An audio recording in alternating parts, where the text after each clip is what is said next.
Hello guys. आज का आपका टॉपिक है मशीन का बहुत ही इंपॉर्टेंट टॉपिक है और इलेक्ट्रिकल इंजीनियरिंग की जान भी कह सकते हैं इसको, हार्ट कह सकते हैं एक तरह की। Speed control of DC motor की स्पीड को हम किस तरह कंट्रोल कर सकें। सबसे पहले चलते हैं हम फॉर्मूला की ओर कि स्पीड का फॉर्मूला क्या होता है। जब तक हमें फॉर्मूला नहीं पता होगा तो हम कैसे देखेंगे कि स्पीड कंट्रोल करेगी। तो फॉर्मूला देखते हैं। फॉर्मूला है आपका N=V minus IA RA upon K5F। यहाँ देखिए इस फॉर्मूला में जो N है वो हमारी N stand for speed, V stand for voltage, IA stand for armature current, RA stand for armature resistance, K आपका कांस्टेंट है, 5F stand for field flux. अब देखते हैं किन फैक्टर्स पे स्पीड डिपेंड करती है आपकी डीसी मोटर की। ये देखिए फैक्टर्स।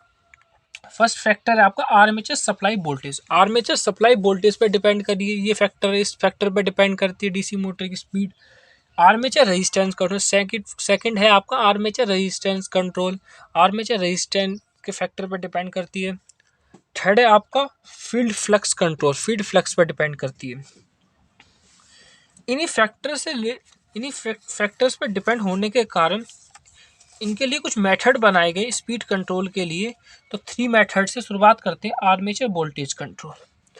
पहला मेथड है आपका आर्मेचर वोल्टेज कंट्रोल मेथड। दूसरा मेथड आता है आपका armature resistance control method.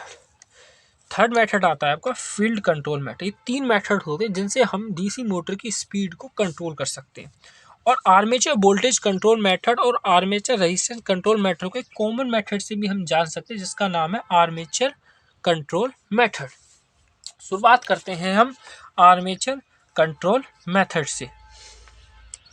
Armature control method से शुरुआत करते हैं। सबसे पहले आते हैं हम आर्मेचर कंट्रोल मेथड के सर्किट डायग्राम पे। Circuit diagram very important. Circuit diagram में देखिए यहाँ एक मोटर है।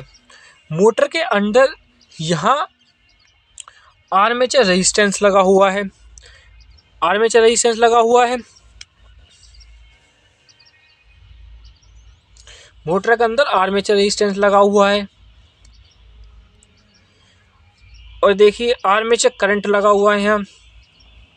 यहाँ देखिए बैक ईएमएफ है। और देखिए गौर देने वाली बात है कि आर्मेचर के सीरीज में एक एक्सटर्नल रेजिस्टेंस लगा हुआ है। यहाँ देखिए आर्मेचर के सीरीज में एक एक्सटर्नल रेजिस्टेंस लगा है जिसका नाम है REXT।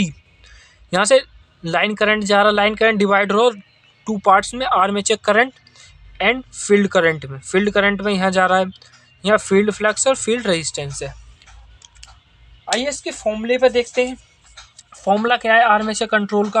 यहाँ फॉर्मूला है देखिए N=V माइनस IA ब्रैकेट में RA plus R external upon K5। यहाँ 5 कांस्टेंट है। यहाँ देखिए N आपकी स्पीड हो गई, V हो गया आपका वोल्टेज, I हो गया आर्मेचर करंट, RA हो गया आर्मेचर रेजिस्टेंस और R एक्सटर्नल रेजिस्टेंस, K5 के कांस्टेंट 5 फील्ड फ्लक्स। यहाँ देखिए जैसे जैसे आप R एक्सटर्नल की वैल्यू को बढ़ाएंगे, इंक्रीज करेंगे, वैसे वैसे ये वैल्यू इंक्रीज होगी, पर ये नेगेटिव में इंक्रीज होगी। अगर वैल्यू नेगेटिव में इंक्रीज हो तो स्पीड हमारी डिक्रीज होगी। आर्मेचर कंट्रोल मेथड बेसिकली ये आपका नॉर्मली वोल्टेज कंट्रोल मेथड और रेजिस्टेंस कंट्रोल मेथड का एक कॉमन नाम है। इसे इन दोनों का एक कॉमन नाम से जानते हैं, इसका नाम है आर्मेचर कंट्रोल मेथड। इनमें दोनों मेथड आ जाते हैं, resistance control method end voltage control method. आइए इसका ग्राफ देखते हैं। यहाँ देखिए ग्राफ है स्पीड वर्सेस आर्मेचर करंट का। पहले देखते हैं आपके no load. No load condition पे क्या है। यहाँ देखिए नो लोड कंडीशन पे यहाँ फॉर्मूला है आपका NV माइनस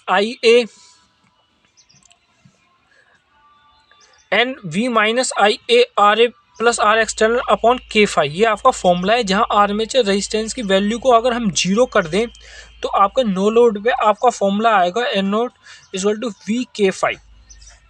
यहाँ देखिए अगर ये देखिए जैसे जैसे हम R एक्सटर्नल की value below the basis speed हो रहा है, R एक्सटर्नल की वैल्यू को इंक्रीज कर रहे हैं तो स्पीड आपकी डिक्रीज हो रही है। देखिए फर्स्टली R एक्सटर्नल की वैल्यू इंक्रीज हुई, स्पीड फर्स्टली डिक्रीज हुई, फिर R एक्सटर्नल की वैल्यू फिर इंक्रीज हुई, फिर आपकी स्पीड डिक्रीज हुई, आर एक्सटर्नल की वैल्यू फिर इंक्रीज हुई, फिर डिक्रीज हुई।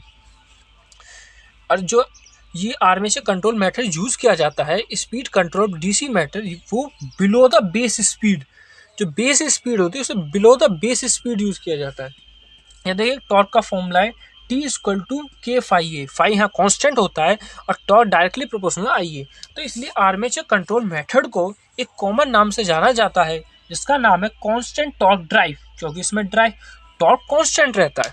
तो इस फॉर्मूले को इस आर्मेचर कंट्रोल मेथड को दूसरे नाम से जाना जाता है जिसका नाम है कांस्टेंट टॉर्क ड्राइव। आइए आपका दूसरा मेथड देखते हैं। दूसरा मेथड है आपका field control method. Field control, सबसे पहले आते हैं इसके सर्किट डायग्राम पे। देखिए सर्किट डायग्राम में क्या देखिए, इसमें एक मोटर है, मोटर के अंदर आर्मेचर रेजिस्टेंस दिखाई दे रहा है, आर्मेचर रेजिस्टेंस है, यहाँ आर्मेचर करंट है, ये बैक ईएमएफ है। और यहाँ सबसे इंपॉर्टेंट बात इसमें क्या होता है, इसमें फील्ड कंट्रोल मेथड में हम एक्सटर्नल रेजिस्टेंस जो लगाते हैं ना, ये देखिए एक्सटर्नल रेजिस्टेंस लगाते हैं वो फील्ड वाइंडिंग में लगाते हैं। फील्ड वाइंडिंग में हमने एक्सटर्नल रेजिस्टेंस लगा रखा है, या आर एक्सटर्नल। ये देखिए फील्ड रेजिस्टेंस है, ये टर्मिनल वोल्टेज है। इसके फॉर्मूला पे आ जाते हैं, फील्ड कंट्रोल मेथड के फॉर्मूला पे। ये देखिए फील्ड कंट्रोल का मेथड का फॉर्मूला ये है, N equal to V minus I A R A upon K phi. N आपकी स्पीड है, वी आपकी वोल्टेज है, आर आई ए आर में से करंट है, आर ए आर में से रेजिस्टेंस है, के कांस्टेंट है, फाई पर यहाँ फाई कांस्टेंट नहीं है। यहाँ देखिए यहाँ जैसे जैसे हम इसमें क्या होता है, जैसे जैसे फाई की वैल्यू डिक्रीज होती है इन्वर्स, क्योंकि स्पीड इन्वर्सली प्रोपोर्शनल है फाई के। तो जैसे जैसे आर एक्सटर्नल की आर जो रेजिस्टेंस है आर एक्सटर्नल उसको इंक्रीज करते हैं तो फील्ड करंट डिक्रीज होता है। फील्ड करंट डिक्रीज होने की वजह से आपका फ्लक्स भी डिक्रीज होगा, क्योंकि फील्ड करंट में फ्लक्स डिपेंड कर रहा है। तो अगर फ्लक्स डिक्रीज होगा तो स्पीड इंक्रीज करेगी, क्योंकि स्पीड और फ्लक्स का इन्वर्सली रिलेशन होता है। आइए आपको ग्राफ से समझाते हैं। यहाँ देखिए ग्राफ देखिए, ये देखिए ये ग्राफ है आर्मेचर और स्पीड का नो लोड कंडीशन पे। ये बेस स्पीड है नो लोड पे, जहां हमने अभी तक आर्मेचर लोड नहीं लगाया है। तो नो लोड पे क्या है आपका, no load equal to V upon K phi है। जहां आई ए की वैल्यू 0 रखी तो पूरी वैल्यू 0 हो जाएगी और नो लोड पे वी अपॉन के फाई हो जाएगी।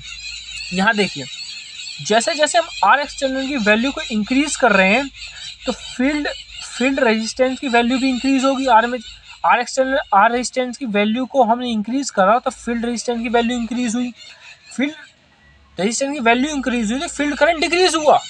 फील्ड करंट डिक्रीज होगा तो फ्लक्स कैसे प्रोड्यूस होगा, तो फ्लक्स भी डिक्रीज ही होगा, तो स्पीड इंक्रीज होगी। ये देखिए फर्स्टली बेस स्पीड से डिक्रीज हुई और स्पीड इंक्रीज हो गई। यहाँ देखिए स्पीड जो बेस स्पीड है उससे हमारी जो स्पीड है यहाँ बढ़ी थोड़ी सी, फिर इंक्रीज हुई, थोड़ी और इंक्रीज हुई, थोड़ी और इंक्रीज हुई।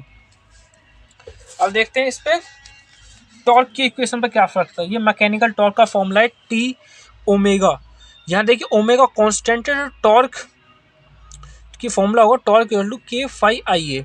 यहाँ देखिए फ्लक्स हमारा डिक्रीज हो रहा है तो टॉर्क इंक्रीज हो रहा है, तो ये दोनों वैल्यू एक दूसरे को न्यूट्रल कर रही है, जिस वजह से इसका दूसरा नाम जो हम इसे कहते हैं फील्ड कंट्रोल मेथड का, वो कहते हैं constant power drive. Constant power drive भी हम कहते हैं। Please like and subscribe my channel for new updates and videos related electrical engineering.